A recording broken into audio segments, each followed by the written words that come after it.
एपिस्टीन files, Epstein files, Epstein files. Right now social media पे बस एक ही टॉपिक सबसे हाईलाइटिंग चल रही है, that is Epstein files. And उन सब के पीछे है एक नाम, that is Jeffrey Epstein. Jeffrey Epstein. And who is this Jeffrey Epstein? एक आदमी जिसका बैकग्राउंड मिस्टीरियस था, लेकिन जिसके फ्रेंड्स दुनिया के सबसे पावरफुल लोग थे, जिसमें Bill Gates, Elon Musk, Cuba के former president Fidel Castro, Bill Clinton, Donald Trump, Saudi Arabia के crown prince Mohammed bin Salman और भी कई बड़े नाम थे। और उन सब के पीछे था एक नाम, that is Jeffrey Epstein. Who is this Jeffrey Epstein? शुरुआत से शुरू करते हैं। जेफरी एपिस्टीन न्यूयॉर्क में एक मैथ्स टीचर था। डिग्री कंप्लीट नहीं की थी, बट फिर भी वो एक इलीट पब्लिक स्कूल में पढ़ाता था और वहां से उसकी एंट्री हुई फाइनेंस वर्ल्ड में। 1980 से 1990 तक वो खुद को फाइनेंस कंसल्टेंट फॉर बिलियनर्स बताता रहा, लेकिन एग्जैक्टली उसने पैसा कैसे कमाया ये कभी फुल्ली क्लियर नहीं हुआ। उसने मोहम्मदन में एक मैसिव मैंशन खरीदा, फ्लोरिडा में प्रॉपर्टी और एक प्राइवेट आइलैंड कैरिबियन में लिटिल सेंट जेम्स। उसके सर्कल में पॉलिटिशियंस, सेलिब्रिटीज और साइंटिस्ट शामिल थे। वो हाई सोसाइटी पार्टीज का रेगुलर फेस बन चुका था। लेकिन 2005 में कुछ ऐसा हुआ जहां से जेफरी एपिस्टीन का डाउनफॉल शुरू हुआ। 2005 में फ्लोरिडा पुलिस को एक कंप्लेंट मिली एक अंडर एज गर्ल की पेरेंट्स की तरफ से, और यहाँ से शुरू हुआ वो केस जो सालों तक दबा रहा।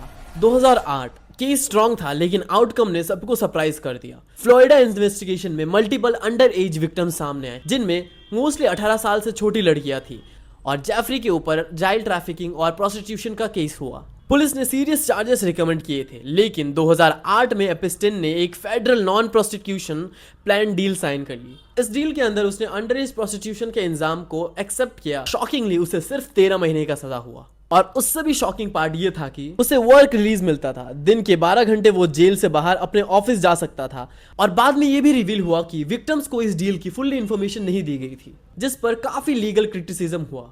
पब्लिक के अंदर गुस्सा था। पब्लिक ने सवाल उठाया कि क्या एक नॉर्मल इंसान को भी इतना लीनियंट ट्रीटमेंट मिलता है? लेकिन स्टोरी यहाँ खत्म नहीं हुआ। 2019 में ये केस फिर से खुला।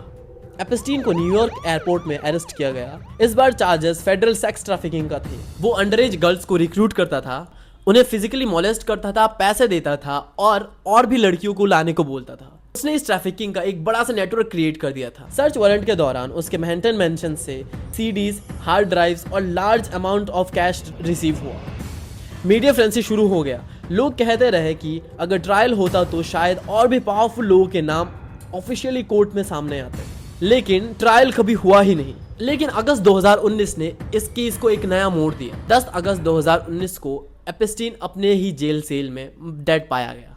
ऑफिशियल रूलिंग थी सुसाइड बाय हैंगिंग, लेकिन रिपोर्ट्स के मुताबिक उस वक्त कुछ सिक्योरिटी कैमरास काम नहीं कर रहे थे और गार्ड्स ने रिक्वायर्ड चेक्स मिसिंग किए। इस वजह से पब्लिक सस्पिशन और कॉन्स्पिरेसी थ्योरीज का एक्सप्लोजन हो गया। उसी जेल के 2 एम्प्लॉयर्स पर नेग्लिजेंसी के चार्जेस लगे, लेकिन बाद में उनका केस डिसमिस हो गया। और इसी के बाद शुरू होती है असली एपिस्टीन फाइल्स की कहानी। एपिस्टीन के डेथ के बाद सारा फोकस शिफ्ट हुआ एपिस्टीन फाइल्स पर, जो कोर्ट डॉक्यूमेंट्स, डिस्पोजिशंस, फ्लाइट लॉग्स और विटनेस टेस्टिमोनियल्स के कलेक्शंस है, जिसमें दुनिया के सबसे पावरफुल लोगों का नाम सामने आया। किसी का नाम उन डॉक्यूमेंट में रहना, इसका ऑटोमेटिकली मतलब ये नहीं होता कि उन्होंने इलीगल काम किए हैं। बहुत से लोग सिर्फ सोशल और प्रोफेशनल कनेक्शंस की वजह से ही मेंशन हुए। और फिर 2024 में और भी फाइल रिलीज हुए, जिन्होंने इस केस को फिर से दोबारा गर्म कर दिया, और एपिस्टीन फाइल्स लोगों के बीच में एक डिबेट का जरिया बन गया।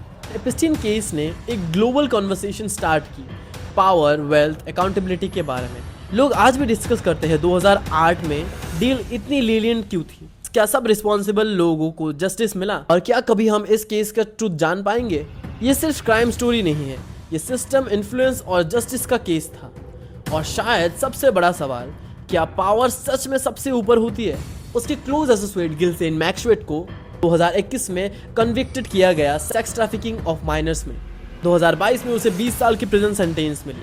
अब लोग आज भी डिस्कस करते हैं कि 2008 में डील इतनी लीनियंट थी, क्या सब रिस्पॉन्सिबल लोगों को जस्टिस मिला? और क्या हम कभी इस केस के बारे में फुल ट्रूथ जान पाएंगे? और 2026 की शुरुआत में ऐसी बहुत सारी फाइल्स रिलीज हुई, जिनमें बहुत से बड़े बड़े नाम थे। हालांकि एपिस्टीन फाइल्स पूरी तरह से खत्म नहीं हुआ अभी तक। आने वाले टाइम में हमें इस केस के और भी पहलू देखने को मिलेंगे।